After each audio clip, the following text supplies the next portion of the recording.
Selamat pagi teman-teman semua, berjumpa lagi di acara podcast KBRI Bratislava. Untuk hari ini kita kedatangan narasumber yang seorang tokoh yang cukup unik, yaitu seorang dalang yang sudah lama berkecimpung di seni wayang, yaitu Ki Purbo Asmoro. Selamat datang Ki Purbo. Ya, terima kasih. Terima kasih nih sudah mau meluangkan waktunya untuk ngobrol dengan kami di acara podcast KBRI Bratislava. Sedikit Ki Purbo, mungkin saya perkenalkan diri ya, Ki Purbo ya, bahwa Ki Purbo Asmoro ini beliau kelahiran tahun 1961, betul ya Ki Purbo ya? Dari Pacitan, Jawa Timur ya. Benar. Dan sudah berkiprah di dunia wayang sebagai dalang dari tahun 1989, betul Ki Purbo? Atau saya? Oh enggak, semenjak SMTA. Oh, SMTA ya. SMTA, tapi kalau berkecimpung di dunia seni pedalangan khususnya dan juga gamelan, itu memang sejak kecil karena saya terlahir dari keturunan ayah, kakek, nenek saya seorang seniman dalang. Dari keluarga memang sudah turun-temurun dari keluarga yang memang berkecimpung di dunia seni. Benar. Ini ya, Ki Purbo saat ini sedang menjalankan rangkaian pertunjukan di Eropa, betul ya Ki Purbo ya? Benar. Kemarin kita ada kegiatan pertunjukan di Bratislava ya pada tanggal 26 April 2023. Nah, boleh nih Ki Purbo sedikit ceritanya mengenai tur pertunjukan ini di Eropa, dari awalnya itu seperti apa Ki Purbo? Dari awalnya kalau saya sendiri dari teman saya dan yang namanya Mbak Dr. Keji Emerson dan Mas Wagidi Dijomartono itu pimpinan dari Sanggar Ekalaya di Solo, Jawa Tengah, yang memang beliau itu selain seorang maestro dalam bidang karawitan dan juga wayang, itu memang sejak saya kenal beliau itu sering membawa saya ke ranah internasional, misalnya di Singapura, di Amerika, di India dan sebagainya. Jadi tanpa beliau saya tidak mungkin bisa ke sini karena memang itu dikerjakan dengan sangat bagus, cara mencari link atau kerjasama dengan ini juga di Bratislava dan sebagainya, dan juga Hungari dan lain-lain lah, banyak yang akhirnya kita semua sudah bisa pentas di sini. Dan kelebihan beliau juga Mbak Keji itu sangat pandai menerjemahkan secara langsung dari bahasa wayang itu secara langsung dengan bahasa Inggris pada saat pentas itu. Jadi penonton internasional mampu mengikuti pertunjukan itu dengan sangat baik karena memang atas jasa kepandaian beliau dalam menerjemahkan itu. Oke, tapi ini rangkaiannya kalau nggak salah Bratislava ini di tengah-tengah kegiatan ya? Iya. Yang pertama tuh rangkaiannya tuh mulainya dari mana? Di Hungari. Hungari pentas di 2 kali. Yang pertama kemarin di Pécs. Lalu besok itu di kotanya di Budapest. Ya. Nah, terus kemarin di Austria. Terus sekarang di Bratislava. Lalu setelah dari Bratislava ini akan bergerak ke mana? Kembali ke Hungaria lagi, ke Budapest, pentas lagi. Lalu setelah itu ke Ceko. Lalu ke Belgia. Terakhir di Belgia. Terus pulang. Tapi rangkaiannya panjang ya? Ya panjang. Kami sebulan lah. Sebulan ya. Tapi itu kan di berbagai tempat, itu ceritanya sama atau gimana nih pertunjukannya? Ada 3 cerita. Ada 3. Yaitu Arjuna Wiwaha, Dewa Ruci, dan Gondomono Luwung seperti yang kita pentaskan di Bratislava. Gondomono Luwung. Semalam ini yang kemarin malam ini ya, mohon maaf nih Ki Purbo kalau saya salah sebutkan Gondomono Luwung. Kalau boleh tahu nih, mungkin untuk buat kami yang awam nih nggak paham ceritanya, terutama dengan bahasa Jawa ya. Jadi mungkin Ki Purbo bisa cerita sedikit, Gondomono Luwung ini ceritanya tentang apa? Gondomono itu kan seorang tokoh baik gitulah. Tapi dia seorang Mahapatih di Astina, dia difitnah oleh teman sejawatnya karena akan direbut kekuasaan itu. Sehingga dia mencari cara untuk membenturkan dua negara yang bersahabat, yaitu negara Pringgondani dan negara Astina, dibenturkan oleh Suman itu. Setelah terjadi benturan itu, Gondomono direkayasa. Di dalam peperangan itu dibikinkan lubang besar itu, lalu dimasukkan dalam lubang dan supaya dia mati. Tapi ternyata itu tidak berhasil dan bisa hidup lagi. Akhirnya yang menjalankan fitnah tadi disiksa oleh Gandamana. Ya seperti itulah. Ya intrik apa itu, semacam itu perebutan kekuasaan dan politik. Politik ya. Ternyata ada syarat-syarat dan nilai-nilai yang ini ya, yang mendalam gitu dari potongan cerita. Iya jelas, karena memang pada prinsipnya wayang adalah pesan moral yang dikemas dengan sebuah estetika yang menurut dunia wayang itu estetik, digarap secara bagus itu dalam dunia wayang. Memang wayang ya begitu itu. Wayang itu sampai sekarang bisa bertahan sampai ribuan tahun karena memang mengandung unsur banyak sekali, drama, ada musikal, ada sastra, ada seni rupa, ada seni gerak dan lain-lain. Paket komplit ya Ki Purbo. Paket komplit dari mulai pertunjukannya ada, musik tradisionalnya ada, bahkan nilai-nilai yang mau disampaikan, pesan-pesan yang mau disampaikan kepada karena pada prinsipnya pertunjukan wayang adalah pesan moral yang dikemas tadi. Jadi memang dalam pentas itu ada inti dari sajian itu, yaitu pesan moral yang disampaikan. Nah, kalau pesan moralnya sendiri untuk pertunjukan yang semalam itu kira-kira yang mau Ki Dalang sampaikan apa? Pesan moralnya begini, jadi orang itu kalau bertindak licik itu pada akhirnya akan menunai dari buah perbuatan itu. Jadi seharusnya orang itu jangan begitu lah. Mencari kehormatan, mencari derajat, pangkat dan sebagainya tidak boleh dengan cara-cara yang seperti itu, karena memang itu tidak baik. Itu kan pendidikan moralnya kan begitu. Iya, benar ya. Maksudnya istilahnya tabur tua ya Pak ya, Ki Purbo. Jadi apa yang ditabur itulah yang ditunai.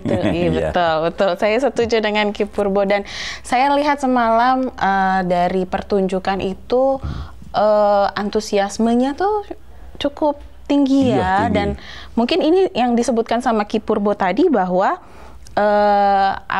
reaksi atau animo dari masyarakat itu terbantu karena mereka yang tadi ya simultaneous translate itu ya, yang langsung diterjemahkan, jadi mereka juga memahami sebenarnya langsung jalan ceritanya. Dan jadi, juga selain itu memang tadi yang saya sebutkan bahwa wayang itu kan ada banyak sekali item. Misalnya drama, sastra, gerak, seni musikal, seni lawakan, seni macam-macam. Jadi sehingga apalagi di tingkat internasional ada terjemahan, itu sangat membantu lagi. Jadi itu kompleks jadinya. Jadi bagi mereka yang belum pernah nonton, kemungkinan dari skill atau mungkin keterampilan sebegitu banyak yang hanya dilakukan oleh satu orang dalang. Kan semua pekerja dalang itu, yang tentu saja dibantu oleh musisi ya, gamelan. Tapi itu kan mungkin ya dari skill yang semuanya kerja ini kan mungkin mereka heran kan, karena pengalaman di mana-mana selalu begitu. Mengapa bisa melakukan itu sebanyak itu dengan sendirian itu? Oh ya, betul. Jadi memang tidak hanya secara visual, tapi mereka juga mendalami artinya. Jadi lengkaplah sudah yang tersampaikan ya sama masyarakat. Ketika sudah ditranslate itu tadi, pemahaman orang di tingkat internasional memandang wayang Indonesia dalam arti wayang kulit kita itu bukan hanya papat. Ternyata setelah mereka memahami makna dari pertunjukan itu yang sangat dalam, apalagi lakon-lakon yang misalnya sangat dalam itu. Dia heran, wah berarti bukan sekedar puppet dan shadow puppet, pertunjukan bayang-bayang dan sebagainya, kan lebih dari itu. Pesan moralnya itu kok sangat tinggi gitu. Mereka biasanya begitu. Ini sepertinya Ki Purbo pasti sudah merasakan mengalami semacam diskusi berarti ya dengan penonton-penonton internasional ya. Saya setuju sekali dengan itu berarti visinya Ki Purbo ya mengenai seni Indonesia yang semakin dikenal dan diakui di masyarakat internasional. Dan bagi saya yang bangga itu gini loh Pak, wayang itu tidak sekedar puppet, tidak sekedar kayak mainan gitu loh. Jadi memang wayang kita itu dihargai oleh UNESCO, Badan Dunia sebagai masterpiece itu ya tidak muspro, ya memang wayang itu hebat. Nah, ya sebatas memang wayang itu ayo kita kembangkan bersama-sama dalam rangka mengangkat wayangnya. Tapi kalau wayangnya dirusak ya kan lain lagi ceritanya. Tapi yang penting bagi saya adalah menjaga dari substansi dan roh wayang itu agar tetap menjadi lestari tapi tanpa meninggalkan keadiluhungan wayang itu. Nah, menarik Pak Ki Purbo sudah menyinggung mengenai melestarikan ya mengenai wayang, mengangkat wayang. Saya boleh bertanya kira-kira pandangan Ki Purbo sendiri nih mengenai wayang. Kan sekarang perkembangan zaman ya, udah generasinya sudah modern sekali ya. Karena kan itu warisan kita sendiri sebetulnya ya. Ya begini Mbak, jadi globalisasi yang mau tidak mau itu membentuk kehidupan yang memang agak lain dengan zaman dulu. Ya memang kita sudah di era teknologi seperti ini kan, mau tidak mau, siap tidak siap ya memang harus begini. Dan tata kehidupan itu pun berubah sangat drastis. Sehingga termasuk wayang pun itu juga mengalami perubahan yang luar biasa. Baik secara substansi maupun secara bentuknya. Karena memang satu generasinya sudah berubah juga. Penanggap-penanggap wayangnya, stakeholdersnya yang membutuhkan wayang itu kan juga sudah berubah. Banyak perubahan. Sehingga wayang harus menyesuaikan diri ya. Selama ini yang saya lakukan itu adalah pembaruan dari seni wayang itu sendiri. Tapi kalau saya jalurnya adalah jalur pembaharuan yang masih di dalam frame atau figura atau di ranah wayang itu sendiri. Jadi tampilan-tampilannya, garapan-garapannya dan sebagainya. Pokoknya saya perbaiki, saya permak, saya bikin sedemikian rupa agar substansi dari pertunjukan wayang itu sendiri tetap eksis dan tetap menarik. Tapi di sisi lain, yang dimaui oleh masyarakat secara umum memang wayang-wayang yang entertain, wayang-wayang yang menghibur, hura-hura, wayang-wayang itu tidak salah juga dan saya juga tidak menyalahkan dan tidak menampik itu. Tetapi ini kan juga bisa menjadi masalah ke depan karena wayang entertain itu memang sangat digemari, tapi di satu sisi kadang-kadang, tidak semua ya, wayangnya menjadi korban. Sehingga wayangnya sudah tidak dianggap menarik lagi. Yang menarik adalah entertainnya. Lah, monggo saja. Kalau itu kan masing-masing seniman kan mempunyai jati diri sendiri-sendiri dan mempunyai pilihan sendiri-sendiri. Penggunanya, stakeholdernya juga mempunyai pilihan sendiri-sendiri ya. Kalau saya monggo saja. Tapi yang jelas, karena kita sudah terlanjur dihargai oleh Badan Dunia yang namanya UNESCO bahwa wayang adalah masterpiece itu, sebenarnya kita bangsa Indonesia wajib menjaga itu agar marwah dari wayang itu sendiri, substansinya sebagai pertunjukan wayang itu tetap adiluhung, tetap indah, tanpa kurang di sana sini, tapi dengan wujud yang baru, wujud yang lebih beradaptasi dengan perkembangan zaman ya. Dan apa-apanya selalu up to date dan selalu tata cara pandangannya terhadap lakon wayang juga harus baru. Misalnya konsep konseptual di dalam tata nilai itu kan juga berkembang, Mbak. Misalnya apa-apa yang ada di sumber cerita itu bisa diterima di masa lalu, tapi untuk orang-orang di zaman sekarang mungkin sudah tidak up to date lagi. Misalnya begini contohnya, kalau di dalam Mahabharata,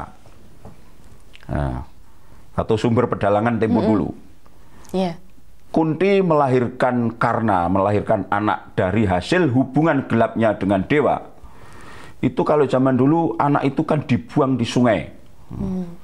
Tapi untuk ukuran sekarang, orang sekali Kunti yang mana ibu yang utama dari Pandawa, itu masa melakukan membuang bayi yang tidak berdosa di dalam sungai.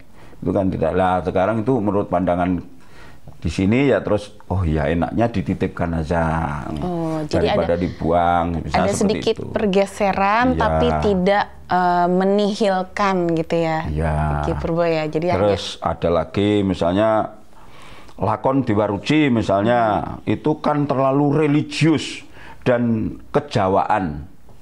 Nuansa Jawanya kan sangat kental. Lah padahal mungkin juga sudah banyak orang Jawa sendiri yang sudah tidak paham dengan ilmu kesempurnaan itu, yang mana mungkin dianggapnya itu kayak di alam dongeng atau ngoyoworo itu tentunya, ya kemana-mana gitulah.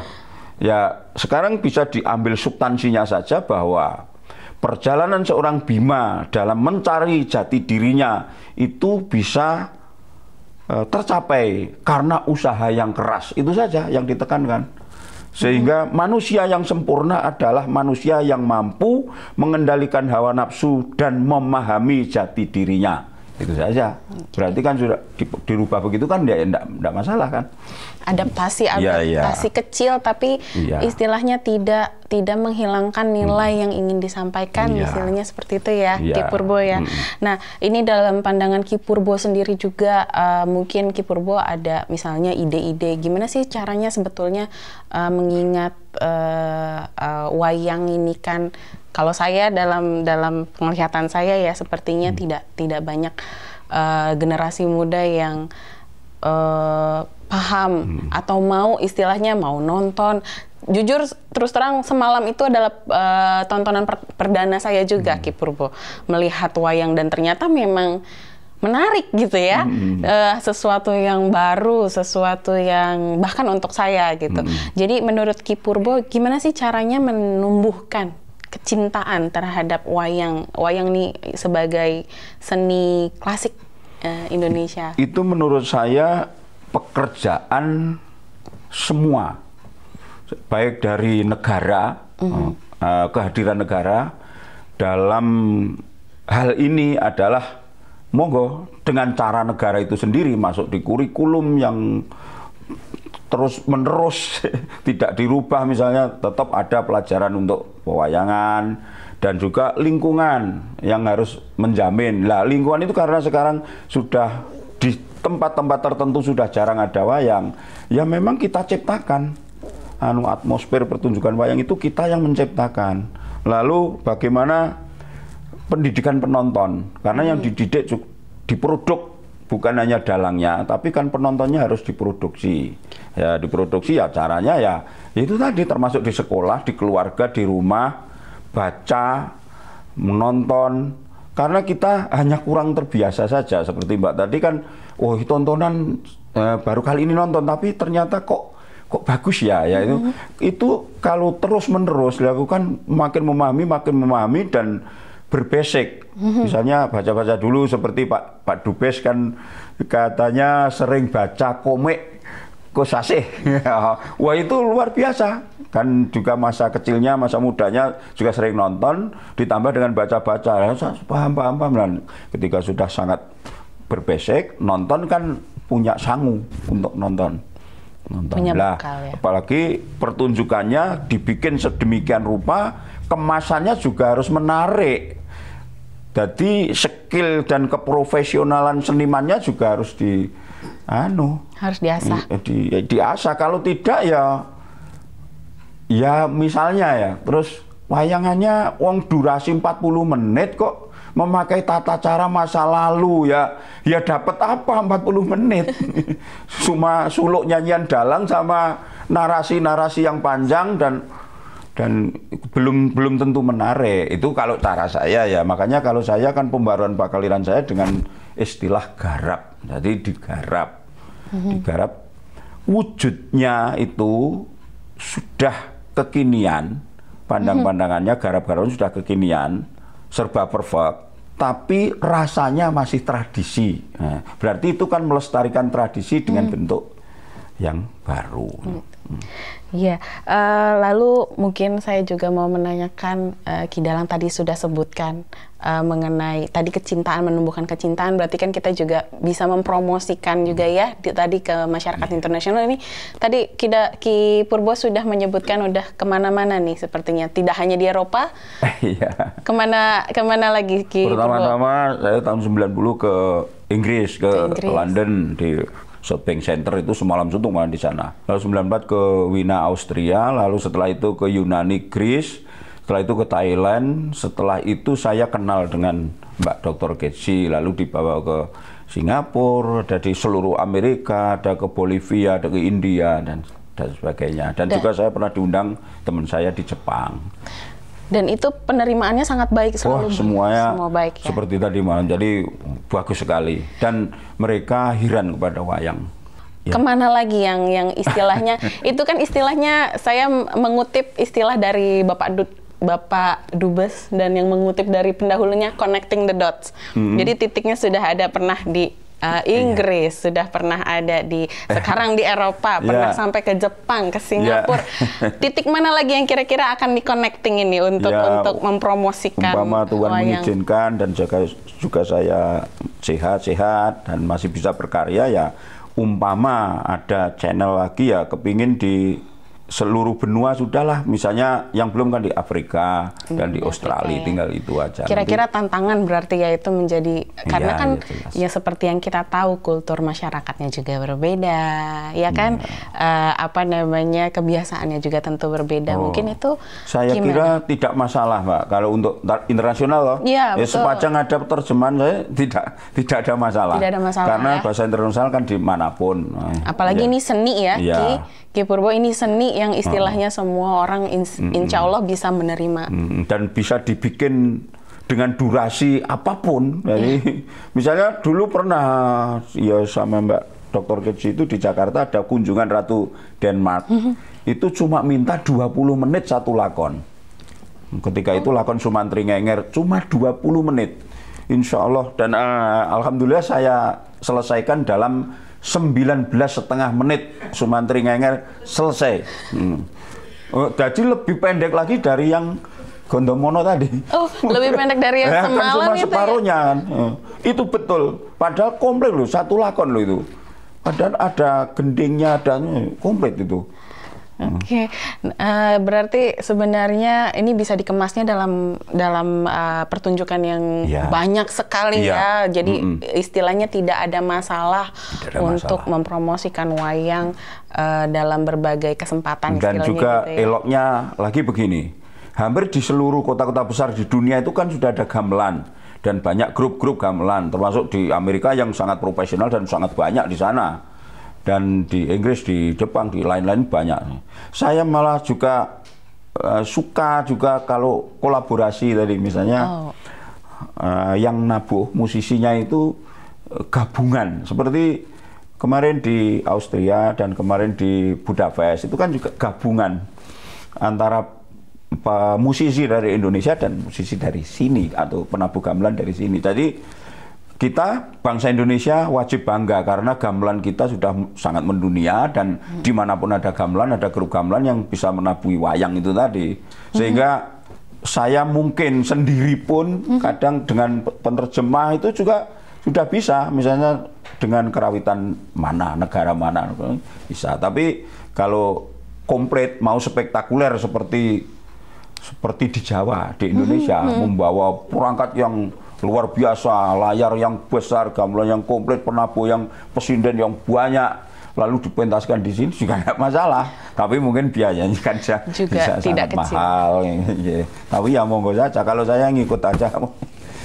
Nah, mungkin ini pertanyaan terakhir nih Ki Purbo nih. Dari semua tempat yang sudah Ki Purbo datangi, terutama di internasional ya, karena kan pasti pengalamannya sangat berbeda dengan yang di Indonesia. Boleh mungkin cerita sedikit pengalaman yang paling berkesan bagi Ki Purbo saat melakukan pertunjukan. Itu di mana dan kenapa?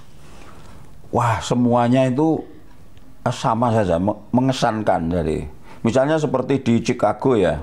Oke. Setelah pertunjukan itu kan ada tanya jawab itu. Karena ada terjemahan tadi, mereka jadi tahu bahwa substansi dari dialog wayang itu kok pesannya sangat tinggi gitu. Ketika itu kan lakonnya Babat Wonomarto, lalu Puntadewa berbicara dengan Jem Yudhistira, yang mana mereka berdebat tentang misi perdamaian. Gitu. Yang mana tidak semua masalah itu bisa diselesaikan dengan perang. Tidak harus perang. Dan semuanya kan demi ketentraman dunia. Itu mereka sangat wiran dan tepuk tangan dan wah, wayang itu bukan hanya puppet luar biasa. Harusnya presiden itu belajar dari wayang. Dan sebagainya. Dan juga banyak sekali. Pokoknya ketika sudah ada terjemahan itu karena sampai yang pesan yang kita sampaikan itu sampai gitu loh. Bukan hanya melihat atraktifnya saja, itulah kehebatan wayang. Namun sebelum ada terjemahan juga ada hal yang menarik. Misalnya ya orang-orang luar itu sangat antusias melihat boneka wayang, lalu tampilannya, keterampilannya, lalu iringan gamelannya kok bisa begitu ya, ini juga aneh. Dan juga kagum dengan wayang sebagai seni rupa. Biasanya selesai itu dipotret dengan tatahannya, sunggingannya yang sangat rumit itu mereka juga heran. Ya benar-benar sesuatu yang baru ya. Pokoknya benar bahwa UNESCO memberikan apresiasi kepada wayang, bahwa wayang adalah masterpiece itu memang tidak salah. Dan ini yang kewajiban kita sebagai bangsa Indonesia, juga sebagai pemerintah maupun masyarakat Indonesia, harus merasa memiliki dan harus bangga dan harus menjaga dan harus mengembangkannya dan harus menurunkan lagi kepada generasi-generasi penerus agar Indonesia tetap jaya dengan budayanya. Jadi nggak berhenti di kita Ki Purbo ya, terus sampai ke generasi-generasi berikutnya. Jelas. Ini terima kasih banyak Ki Purbo atas istilahnya apa ya, kita ngobrol-ngobrol sebentar, waktunya memang singkat karena Ki Purbo juga setelah ini ada kegiatan berikutnya, tapi kami berterima kasih banyak atas waktunya Ki Purbo sudah hadir dan bercengkrama dengan kita semua. Baik teman-teman, podcast KBRI Bratislava mungkin untuk sesi kali ini hanya segitu dulu. Kita akan sambung kembali di sesi podcast berikutnya. Kembali sekali lagi kepada Ki Purbo kami ucapkan terima kasih. Sampai jumpa lagi. Dadah. Terima kasih banyak Ki Purbo.